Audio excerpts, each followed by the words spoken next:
So that's us. That's us live. And Matthew, thank you very much for agreeing to join me for a wee chat. Um, No, thanks for First asking. question. Yeah, I'm glad to be here. Well, yeah. First question. How's it going? What's it like for you at the moment in these wonderful times? Oh, wonderful.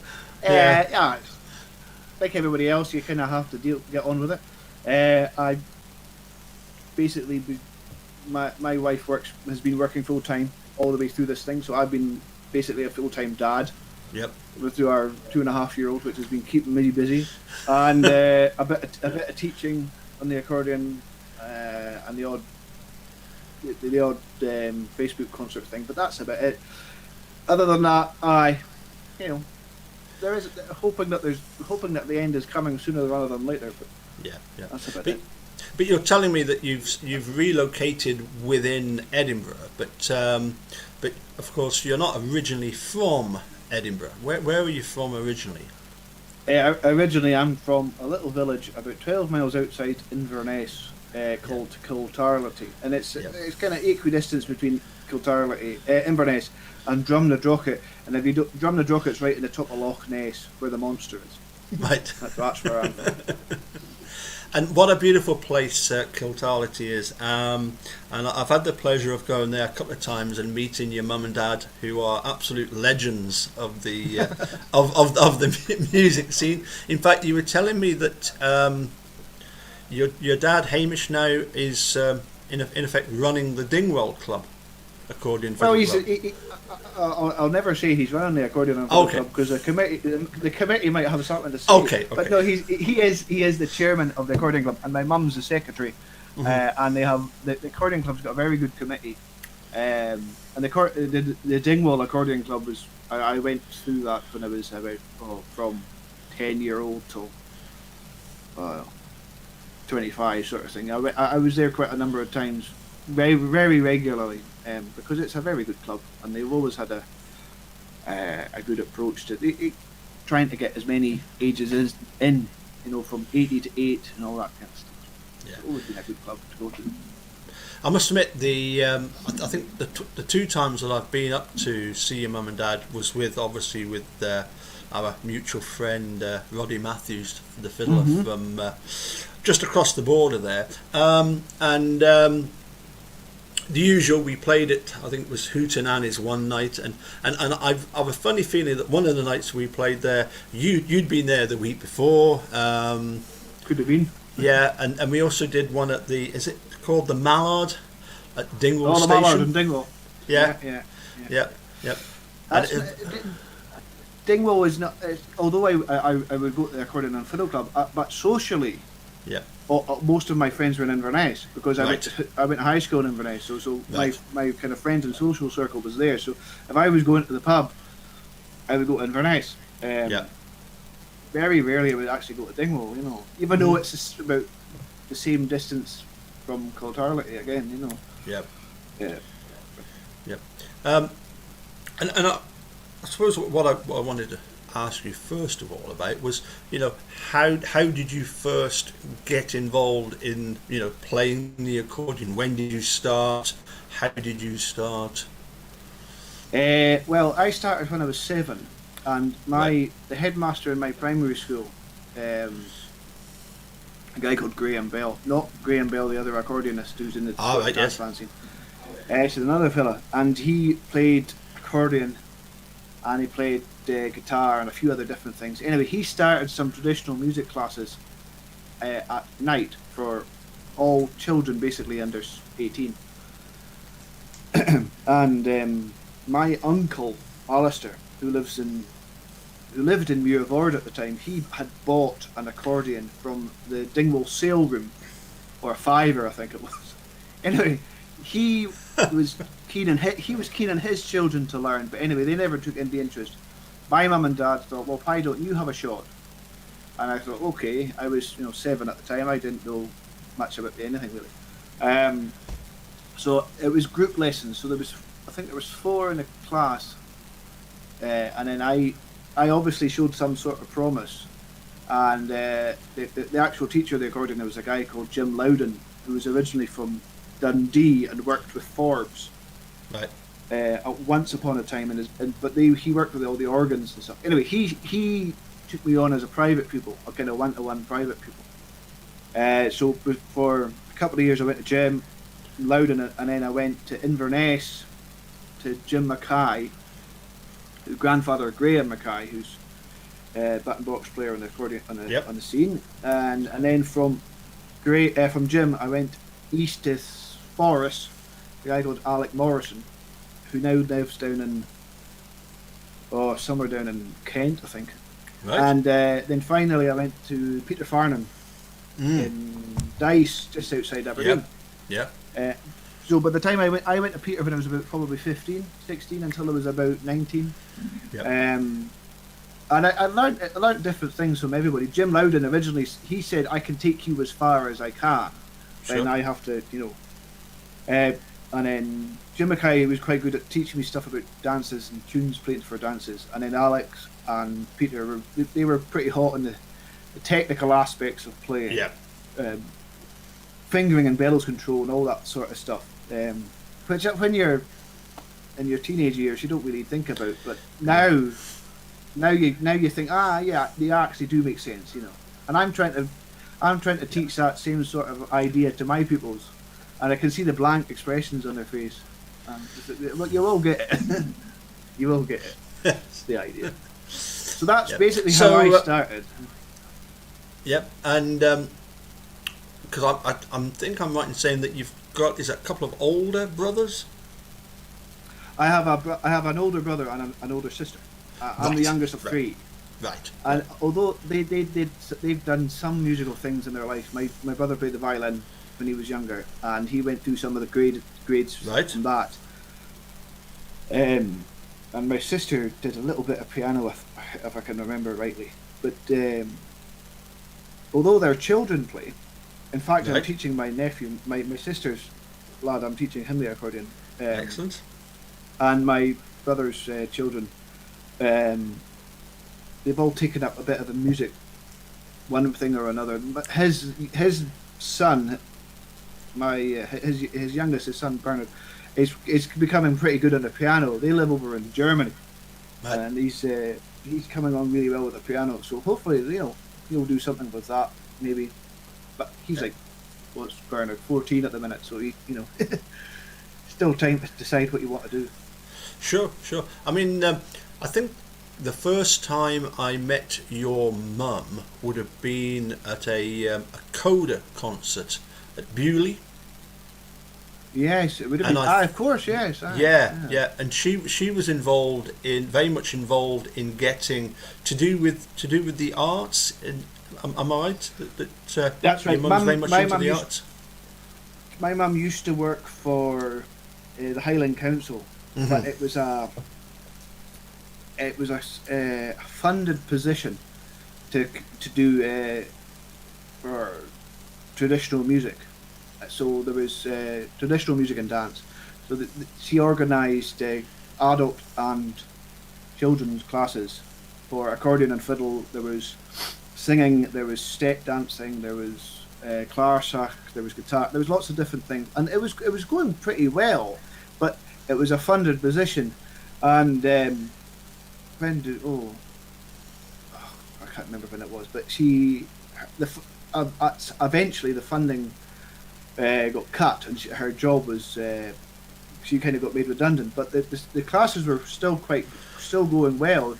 Yep. So there was a kind of committee was formed within the whole classes to try and continue it going. I'm not quite sure how they're getting on now. They're still doing it. Hopefully, it will probably be all online. But she was doing that, and she was involved with 2 or 3 different people within Inverness, putting on concerts, and they also ran a thing called the Caledonian Canal Cayley Trail. Yes, yeah. Which I was involved in. Well, that ran for quite a number of years, and I was involved with the first 2. So that was part funded by British Waterways. Yep. And so it was between Inverness and Fort Augustus, and round Loch Ness and the canal, and he would play at different venues. And there was 7 of us all crammed in this van. It was a good laugh for about 6 weeks of summer holidays. Yeah. And when you're 17 and 18, it was a kind of good experience in setting up PAs, learning to work with other people, playing for everybody from. I think we had an audience. The smallest audience was like 5. Yeah. But we then played at the Highland Games, and there was a couple of thousand folk there. So Sure. there was everything in between. Yeah. So that was really good fun. Mum was involved with that, and then when that was British Waterways, unfortunately had to withdraw their funding. So there was a lot of her job was trying to find money to do things. Yeah. Which funding applications and all this sort of stuff. Councils don't have any money. Yeah. I mean, yeah. No, I think I think the first time I met your mum, it was like, this Margaret, she's like on the go. She is like really, buzzing around everywhere, keeping really busy.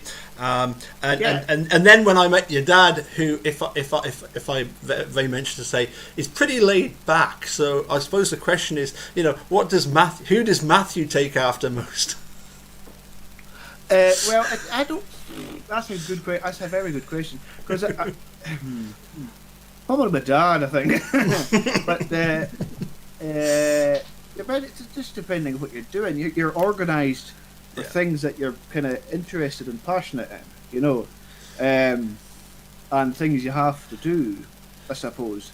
But sometimes I'm fairly late. My dad gets on, but my dad. Nothing is never kind of left undone with Dad. He just takes maybe a little bit more time than perhaps my mum would do. Mum would want it done yesterday, and Dad would maybe want it. He would take a little bit more time. Right. Yes. What is it your dad does? He was some sort of an engineer, if I remember rightly. He was an architect. He worked. He worked from home, and he worked on the drawing board, designing houses and stuff for people. Doing all that kind of self-built houses and stuff. He would work a lot with that. I think he finally hung up the set square last year. Right. Because he had to have professional insurance. So I mean, the thing is, if you don't have professional insurance, you can't do the job. So he finally kind of said, "Nah, I'm gonna stop working." Which that's fine. It's something he enjoyed. But it was latterly. It was always he could kind of pick and choose what he wanted to do latterly. Right. You didn't have to have such a heavy workload as before. But that's what he did, and he would. He was always going around the country, kind of the Highland area anyway. Yes. Yeah. Have to take these places. I think the last time I spoke to them would have been up in Shetland, where I am at the moment, obviously. But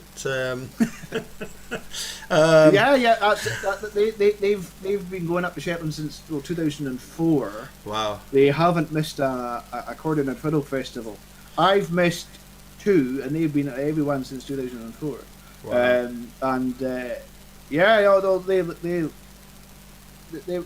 They've been great to me. They've taken me around the country.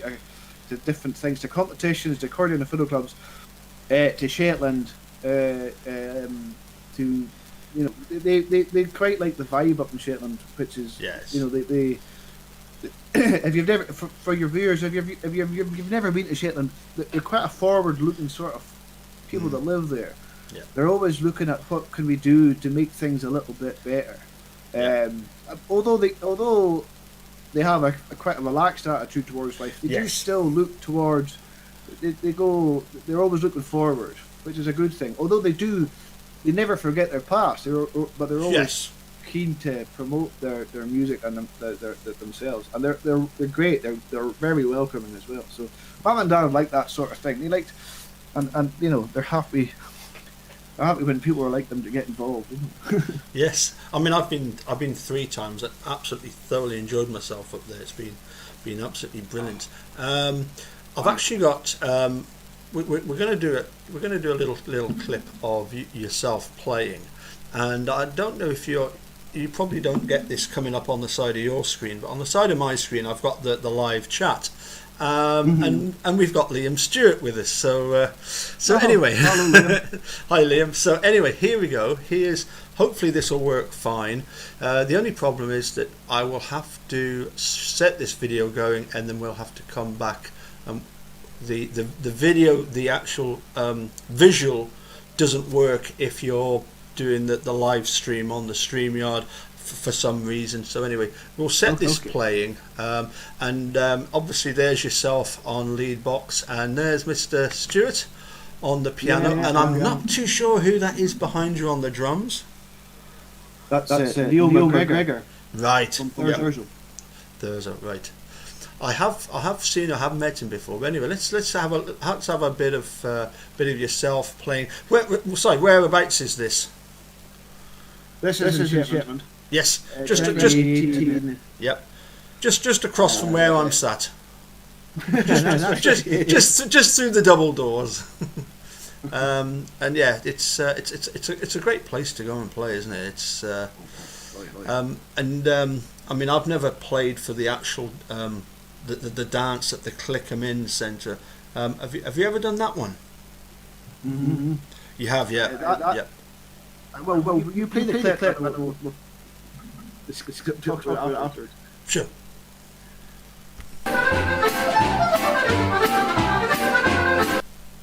Yeah, if I come back, it'll work fine.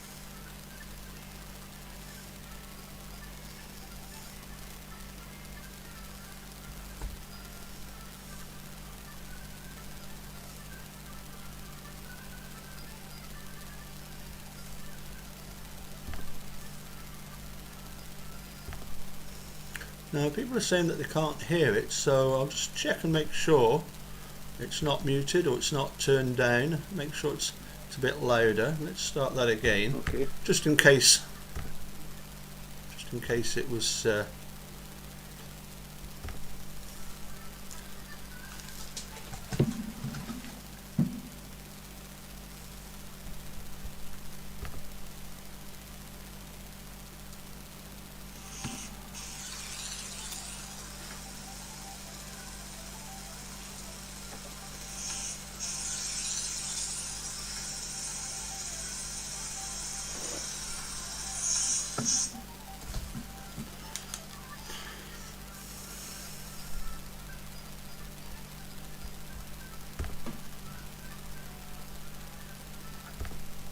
I'm sorry, I don't know how successful or otherwise that was. You could hear it, Matthew, yeah? I could hear it a bit, yeah. Oh right, yeah. It's obviously it's pretty. It's coming through my computer, so it was quite easy. I'll tell you what. The best thing for people to do would be to head over to your YouTube channel, wouldn't it? What's the name of the YouTube channel? It's the Big Box Man. Right. YouTube.com/the Big Box Man.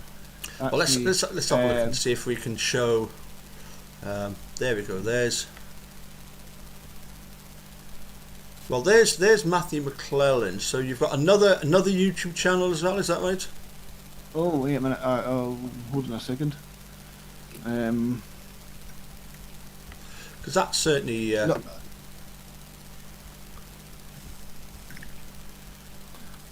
Just I'm trying. I should know Sure. this. No, Yeah. it is Matthew. It is Matthew Maclennon. Right. I thought it was. It's connected to my Hotmail account. That's all it is. Yes. Matthew Maclennon. Yeah. Now, YouTube.com/Matthew Maclennon. You'll find it. What I'll do is I'll post the link in the description, and then hopefully people can get to get to Sorry, that was me. check out the videos. No worries. Now I wanted to ask you a bit about. I mean, obviously I've seen you with this white Hone Merino very, very often. And I've just seen one or two pictures of you with this very nice domino coupler. This looks like a 5-voice Merino, but what's this plank of wood in the middle? What's all this about? Oh, that. Yeah. The picture. I'm just wondering what you are. No. Sorry, let me just do this. Let me just cut that off. There we go. I was going to ask you a little bit more about like how you went then from the early days of getting the lessons to going into the sort of world of competing. Yeah, well, the first competition I did, it was Inverness Music Festival, and I can't remember how it came up in conversation, but my teacher was keen on me to at least try it. Yes. And Mum and Dad, they were quite keen to kind of, give it a shot. Sure. If you like it, great. If you don't, well, it doesn't matter. Anyway, so I went to that, and it was kind of beginner sort of competition. And then from there, when I started going to Jim Mackay in Inverness, he recommended the competitions that were in Musselburgh. They're now in Grangemouth, of course. Yeah. Run by the National Association of the Accordion and Fiddle Clubs. So we went to that when I did the under 12s, so I think it was 11, when I did that one. And I quite liked it because you got to hear different people. Mm-hmm. And then I started going to, and we also at the time knew people that lived in, some of my dad's old friends lived in Dalkeith. Right. So they were happy, we went to see them. We did the competitions in Musselburgh, and then we would come home on the Sunday or the Monday, whenever it was. And that was good. I quite liked that. And I remember going to the first year I went to Musselburgh was '96, and we went to the Grand Dance at night, and that was I remember it was Ian McPhail band, and there was about 300 folk at this thing. I thought it was brilliant. It was great fun. The band were really good. The atmosphere was really good fun. I think it was a Take the Floor recording. Yeah, it was. Take the Floor was recording it for BBC Video Scotland. So, and then I started going to Musselburgh, and then I heard about Perth, and I heard about the competitions in Oban. So I started going to them, and being from the Highlands, you have the national and the local mod, the kind of Gaelic competitions. So I kind of went to them as well. But it kind of became a bit much, so we decided on cutting down 2 or 3 of them. So we went to Oban, Musselburgh, and Perth, and I ran. I just my teachers were keen on me doing it because it was something to aim for, Yes. And then I had mixed results in the juniors, and then I went on to do the seniors. And the plank of wood in the middle of that picture that you're referring to is the All Scotland Senior Accordion and Fiddle Championship, which it is held in Perth every year at the end of October. And it used to be in the city halls, then it moved to the concert halls, then it moved to the Salutation Hotel, and it used to be run by Bill Wilkie, who had the music school and the music shop in Perth. Anyway, so the shield is for the senior traditional accordion championship. So you would compete in the morning, and then if you could get picked for the final. There were 6 people picked for the final, and then you would go in again at night. Well, it's now in the afternoon to play again. So you would have to play really well in the morning to get into the final, and then play even better in the afternoon or at night time to win it again. Which is no mean feat. Like it's a difficult thing to do. Anyway, so I after 15 attempts in the final, I managed to finally lift that trophy in 2017. Yeah. Which was I'm quite pleased about. Absolutely. And I don't look at competitions as I'm competing against anybody. You're kind of competing against yourself. Very much so, yes. Yeah. And if you get 2 or 3 nice comments from the adjudicator, or 2 or 3 kind of constructive criticism, great. Yeah. Sometimes adjudicators have screeds and screeds of writing, and sometimes they say nothing at all. So you Yeah. know, Yes. it's a bit. It can be a bit of a hit or a miss. But that's the competitions. And I am a big advocate of the competitions, and it's because it really helps people practice. It gives people something to aim for and to practice for. And even if you don't play your competitions pieces elsewhere, they're generally pretty decent things to practice. Yeah, I think. Yeah. I can see definite parallels between yourself going through the competitions in the sort of more local scene. I was the same. My dad encouraged me to go down to a competition in Bristol every year, and the thing is, it's almost like a sort of finishing school, isn't it? When you get into the sort of higher echelons of the the sort of Scottish competition scene. I suppose one thing I should point out is that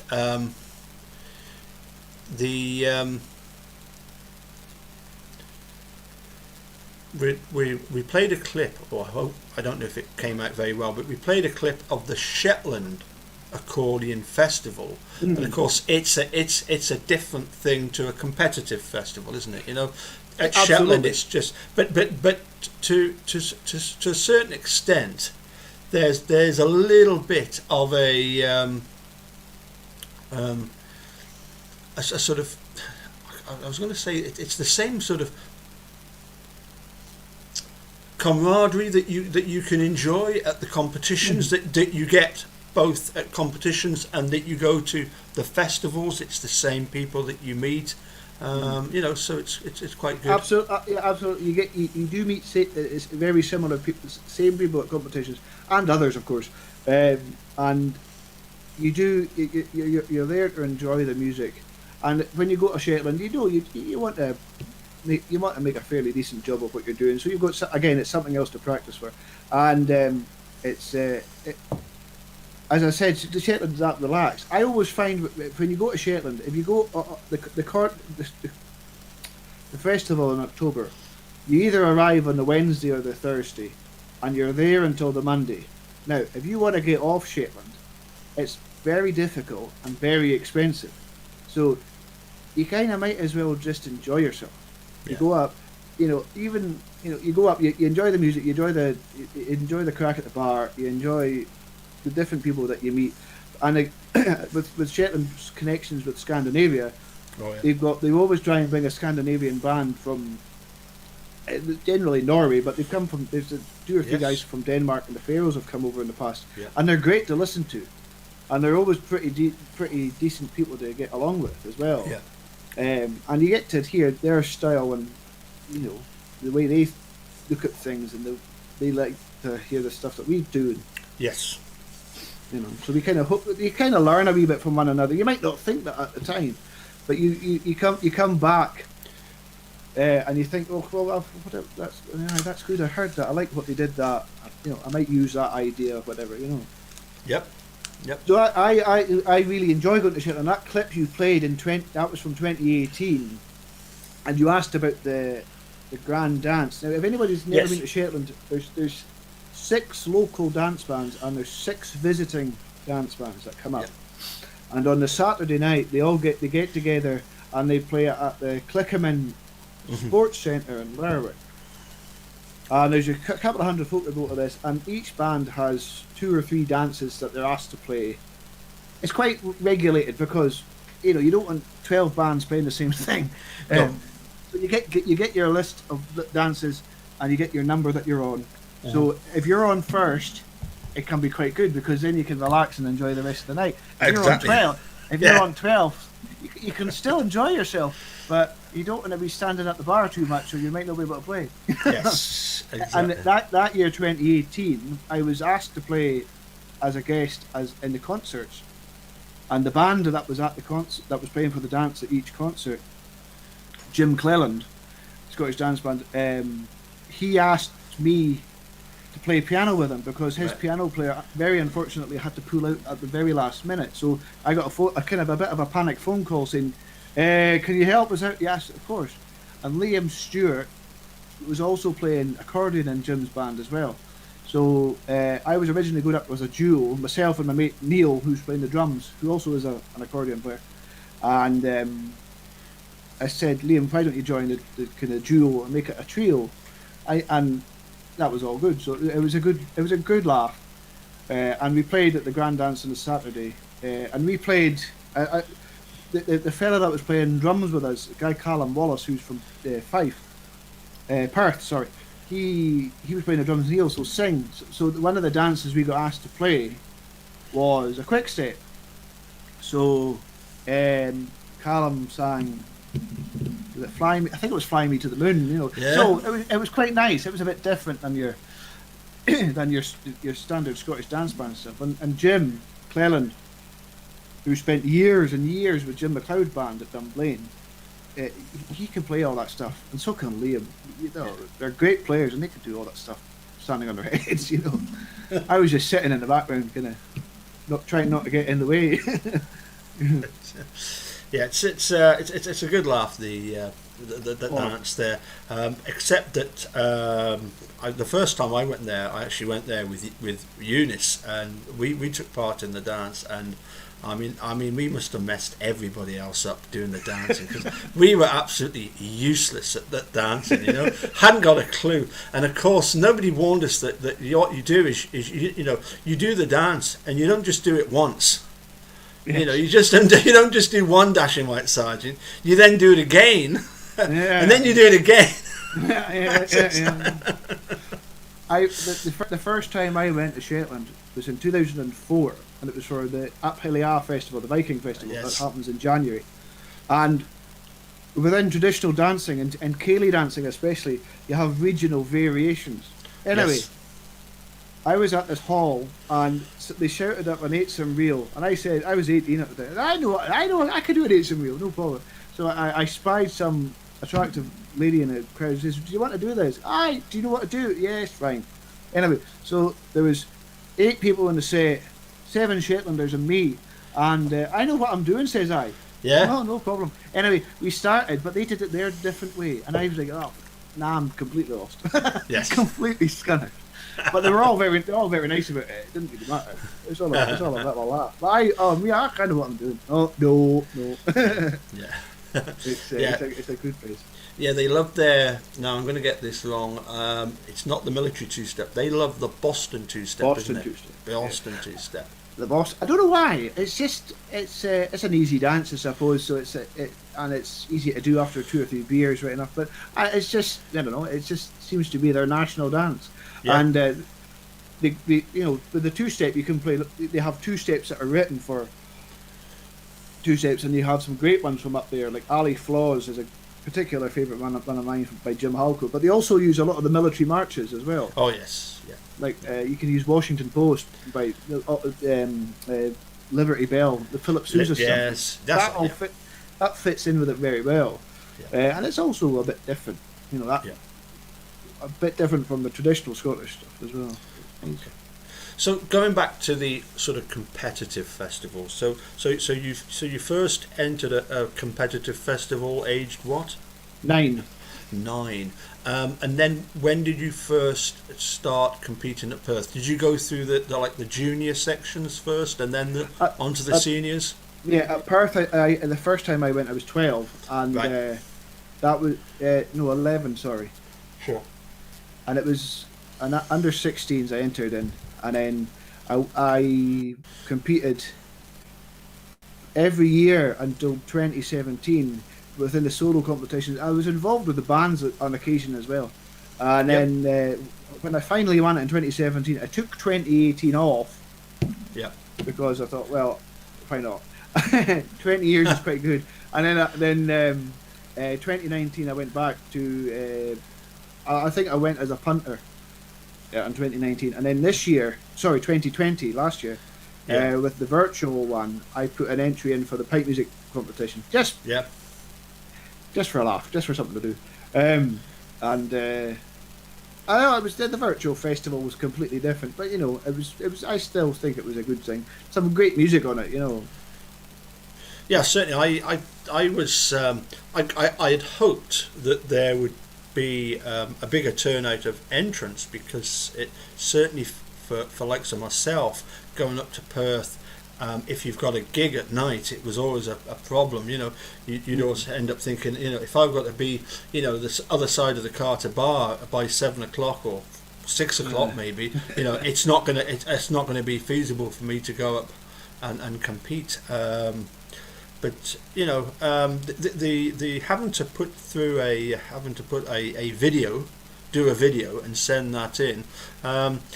I definitely felt that this year the standard was very, very high. I thought absolutely. Everybody that put in videos, it was all very, very good. It was great. The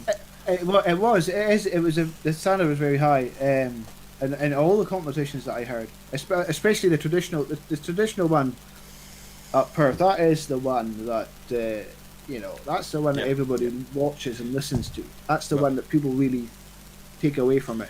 Although the other competitions are just as good, the traditional one, that's the one that you really listen to and you want to know the results for. And the standard was high, and when I listened to it, I agreed with the adjudicator, right enough, with my first place choice. But in previous years, I've heard the winner and not agreed with it. But it's not up to me. It's the adjudicator, and that's it. I think sometimes when you've got such a high standard of playing, you could come up with half a dozen reasons for and against all the different players winning. Couldn't you? It is just a matter of personal choice. It comes down to little tiny things a lot of the time. And Yes. I remember one year I got second at Perth, and I just asked the adjudicator, what was it, just for future reference. And there was something in the Strathspey that they didn't like, and it was a personal thing, and it was the way he said, the way the winner played it, because we played the same tune in the Strathspey section of the competition. He said that just I thought he played it better. I thought, fine, that's okay. Yeah. Fair enough. Probably not better, just slightly differently. Slightly differently, and he preferred it to mine, and I was like, well, right, okay. Yeah, absolutely. I'm not gonna worry about it. So when you obviously you must have moved up to the senior section. Oh, by the way, that plank of wood does have a name, so we better honour it with its proper title. Well, it's the Jimmy Shan Challenge Shield. Yes. Jimmy Shan, he presented the festival with it back in 1950 when it originally started, and it was Jimmy Blue was the first winner. And I think Jimmy Shan, I think he was an adjudicator for 2 or 3 of the festivals. Right. And I know he at least certainly presented it 2 or 3 times as well. Right. I don't know how much of his involvement. I never met Shan, but I don't know much about his involvement with the festival after that. But that's the plan. And then you look at it, and it's got all the different names in it. It's got different little plaques. And if you look to non-accordion players, it's just another shield. But to accordion players, you think, look at that. You see who won it there, and it's kind of a who's who of Scottish accordion music. There's some there's some guys there that I've never heard of since. Or there's some players that have kind of disappeared and then come back. There's the kind of the worthies like John Carmichael, who's still at the fore. I remember the story when he was interviewed recently for BBC, and he was asked about when he won it, and he said, I'd practiced quite hard, and when I went to Perth, his wife was expecting their first child, and he phoned her. He said, "How are you?" I'm going to the hospital. And he said, "Shall I come down? Shall I just come?" "No, don't you dare! I'm sick of those tunes. I don't want to hear them again. You go and win this damn thing." Anyway, so he won it. I think he went and competed, and then he went to the Kirkside bar beside the City Halls in Perth. Was the famous go-to place at the time. And I think until the kind of results were announced, he kind of kind of settled his nerves and wet the baby's heads. You know, at the same time. I thought it was quite a good story. Yeah. It's good that way. But the competitions, I like the competitions. I think it's a good. You have to go there with an open mind. Do you think, in particular, the fact that you started off quite young, not some, I'm sure, like everybody else, when it's your turn to go up on stage. I mean, I've likened it to when you sat there ready to play. I've often said to myself, with the physique that I've got, I'll never go bungee jumping. This is the closest to it. Yeah, that's an interesting point. Yes, when I go up to play, generally 99 times out of 100, I'm not particularly nervous, and I don't say that to sound brave and bravado-ish. It's just I don't really get particularly nervous. Competitions, you get a bit excited, and you want to do your best. Of course, you want to go up and play your best, and I always found with Perth, especially in the city halls and in the concert halls, there was 1,000 folk in the audience, and you couldn't see them, and you couldn't hear them. And when a competitor does a competition, he or she is not playing to the audience; they're playing to the adjudicator. Yeah. Because it's the adjudicator that decides. So anyway, you go up there with your mind focused in this 3 tunes you have to play. You go and you play, and then all of a sudden, 1,000 people clap. Yeah. Oh crap! What was that? Yeah. And you kind of forget that they're there almost, and then the applause comes and great. Oh, you kind of go off stage and you can think about something else instead of those 3 tunes that you've been working on for however many weeks or months or whatever, But that's it. Do stuff. What do they say? Do something that kind of scares you. That's it. But I think also what you're alluding to there was what sportsmen often refer to as being in the zone, as it were. You're there. You've got something to do, and the fact that you've got people, it just suddenly becomes irrelevant. Your focus is on those 3.5 minutes it's going to take you, or whatever, to play these 3 tunes. And if your focus is on that, then you as often I say to people when they're going forward to competing, you can only concentrate on one thing at a time. If you're concentrating on being nervous, you're not going to concentrate on the music. If you concentrate on the music, you're not going to concentrate on it's as soon as you let your mind slip. But anyway, so you obviously you've entered all these years, and you must have made quite a lot of finals. 15 altogether. 15 finals. Yeah, that's some going. That is, because I mean, I've in all the years I entered, I only ever managed to make the final, I think, once. Really? I managed to make it once. Liam won it that year, and I think it was Brandon McPhee that got second, and I can't remember who was third. It might have been John Burns, but it was.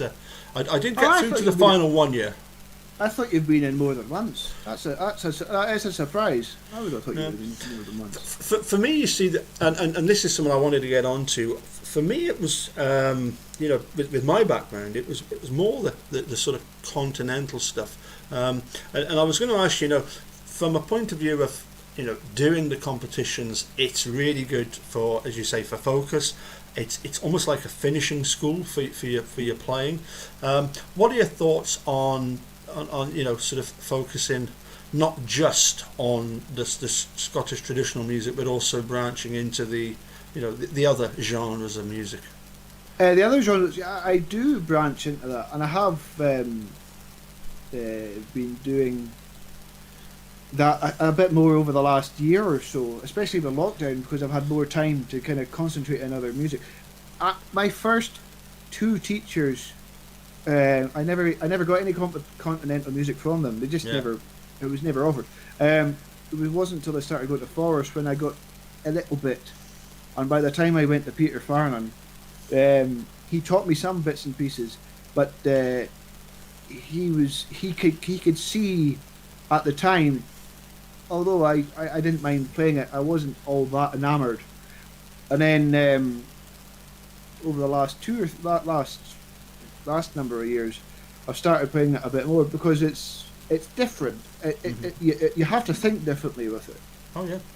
You know, with other genres of music, a lot of the dynamic marks are there for you on the page. Yeah. Whereas in the traditional music, you kind of have to put your own dynamics in where you kind of feel that they should be. And it, well, you gave me that Magic Fingers very kindly music earlier on in the last month or whatever it was, because I'd heard it 100 times and I knew half of the first part, because I figured it out, and then I thought, no, I need to kind of sort this all out. So I've been working away on that, and I've been working away on that Waltz Moyne. Oh yes, Moyne. Yeah, Moyne, yeah. I got Peter Farner gave me that music years ago, and I it was 5 pages, and I lost 2 of the pages, and I thought it'll be somewhere, you know, it'll be, and then I moved house and I found 4 pages. Wow. And then I found one of the other pages, and then I finally found the 5th page, and I thought, well, I'm gonna, because incidentally I could do the last part, and it's the last part that sounds the most difficult. It's not too bad. It was the kind of middle bit that always used to trip me up.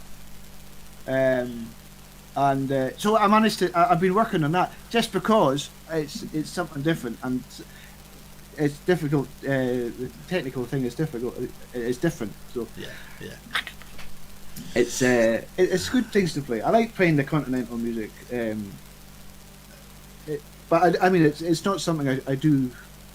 I would introduce a tune of the 2 accordion and fiddle club, but I wouldn't say I would be a continental player. No, but it's one of those things that sort of broadens your horizon, doesn't it? Absolutely, you know? absolutely. Yeah, And there's lots of great accordion players. Yeah. That have never ventured out with Scottish music. Yeah. Which is a shame, because it can't, when you go back to your Scottish music after playing some continental music, you can look at it slightly differently. You know. Most of the time in a good way. Yeah. You know, if you're playing something that's got lots of triplets in it, and then you're going back to something that you're having trouble with in the traditional idiom, you might look at it differently and go, actually, this is what I need to do. Yeah. I don't know if you noticed there, Liam said that year I did make the final. You were second and Brandon was third. Right. There we go. Thank you. Oh dear, what a memory, eh? Well, he's won it 3 times. He'll be losing counts in the amount of time. Well, that's that. Yeah. Well, the thing with that senior competition, Liam Stewart there's only 2 people that's won it 3 times. Liam Stewart's one of them. There's 3 people that's won it 3 times. Liam Stewart, Tom Orr, and Robert Black. They're the only 3 people that's ever won it 3 times in 70 years. It was just some feat, really. You know, there's people. There's 2 or 3 players that have won it twice, but 3 times. That's you know, that's plenty, Liam. You know, that's it. Time to retire, Liam. I somehow suspect he'll keep going, because you know, I mean the thing is that I often feel that, you know, dare I say it, you get some people that come along and play, and you know that, and they surely know that you know they're not going to win, but they're taking part, and they are part of all of that sort of you know, keeping a tradition going. You know, it's just one of those things that I always think about the people that talk about 40 years ago. Oh, there was 50, 60, 70 folk in the competitions. Yeah. Out of that 70 folk, you still have to pick 1, 2, 3. And I imagine, and I'm you know, 3/4 of them. You know, what's 3/4 of 50? You've still got a lot of people to get through who are probably worthy or capable, I should say, capable of winning it. That's not being derogatory about any of the players that go and play and know that they're not going to win.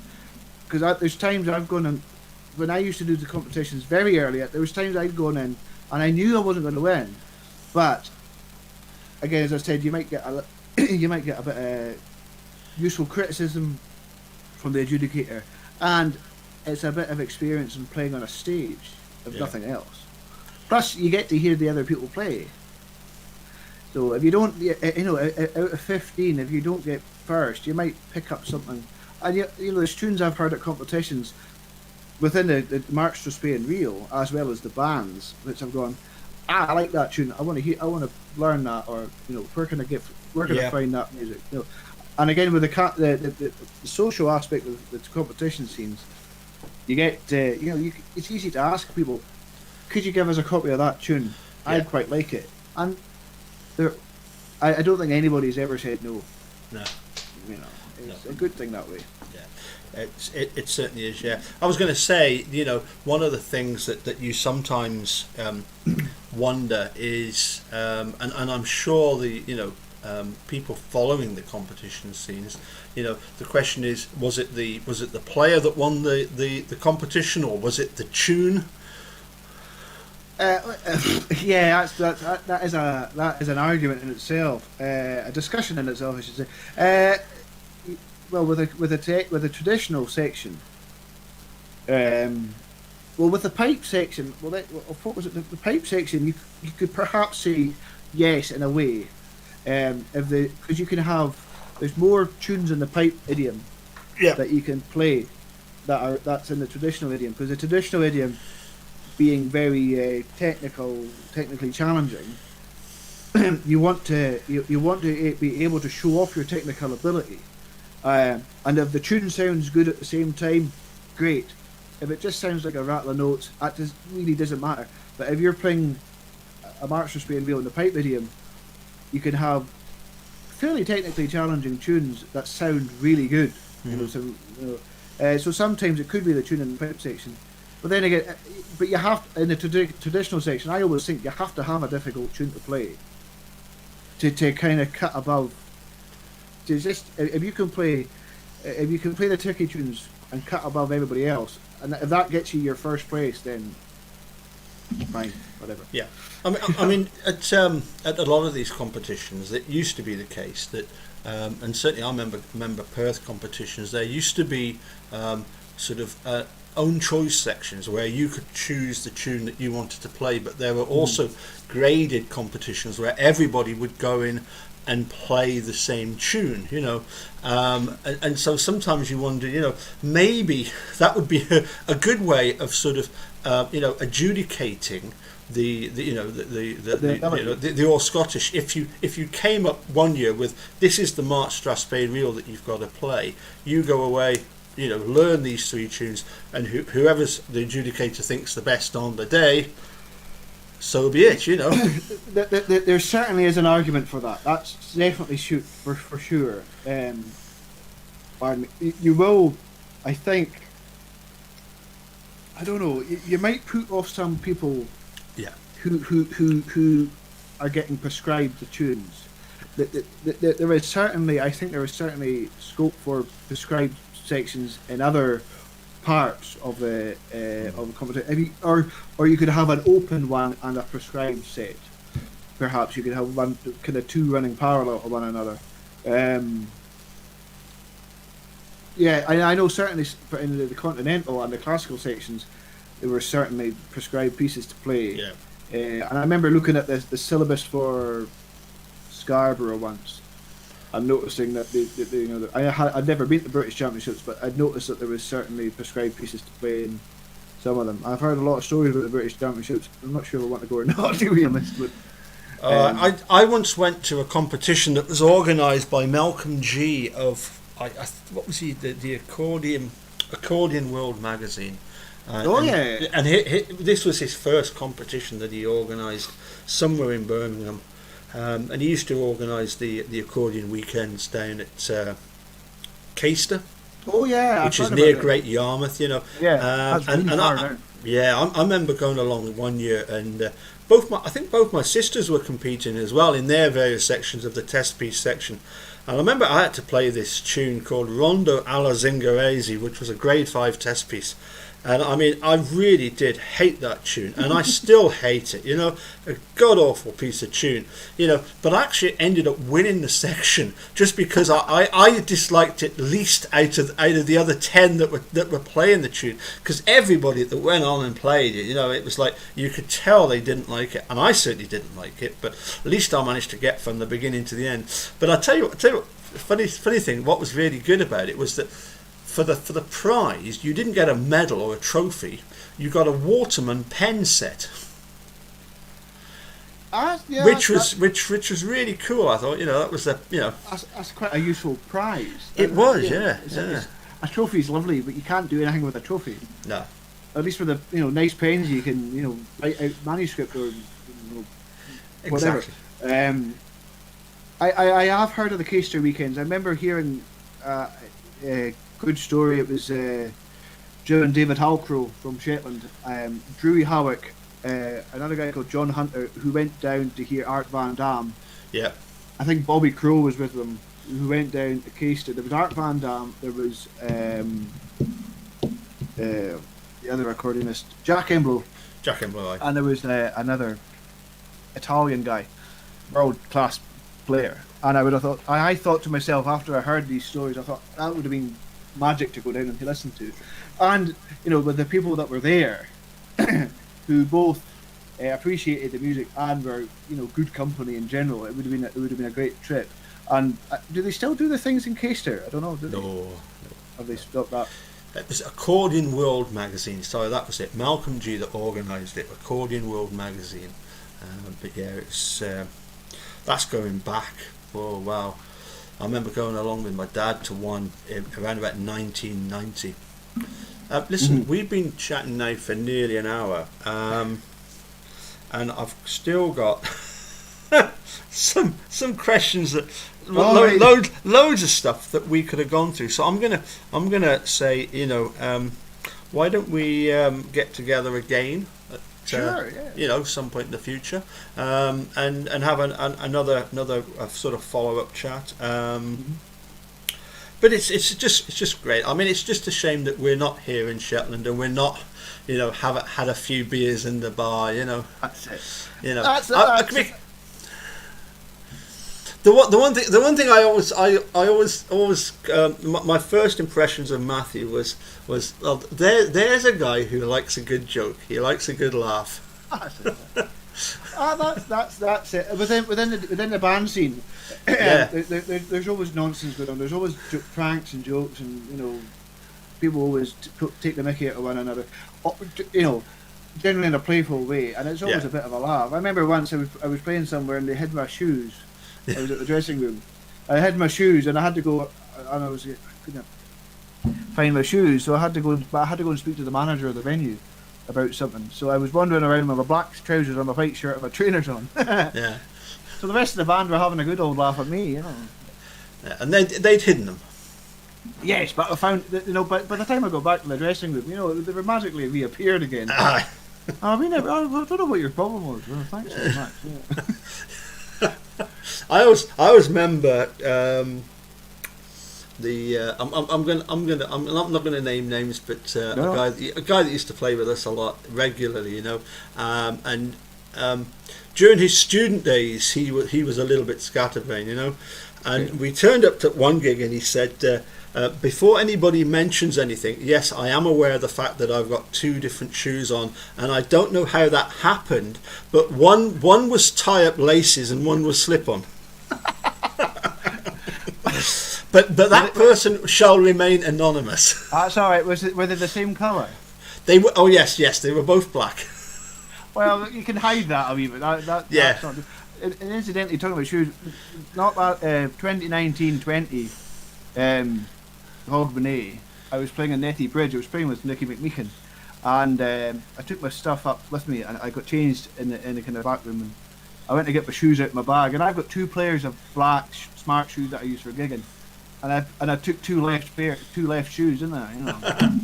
So I had kind of casual shoes, which managed to do, and I said, listen, I've made a bit of a AR5 of this, I'm afraid. So. These things up. We all laughed it off and it was fine. Absolutely, yes. Well, Matthew, thank you very much, as I say, for joining us. Thank you to everybody that's joined us in the that's posted in the chat. Give my best wishes to Mum and Dad when you see them. Certainly, I will do. Yes, thank you. You know, because they are absolute legends in the in the accordion scene. Yeah.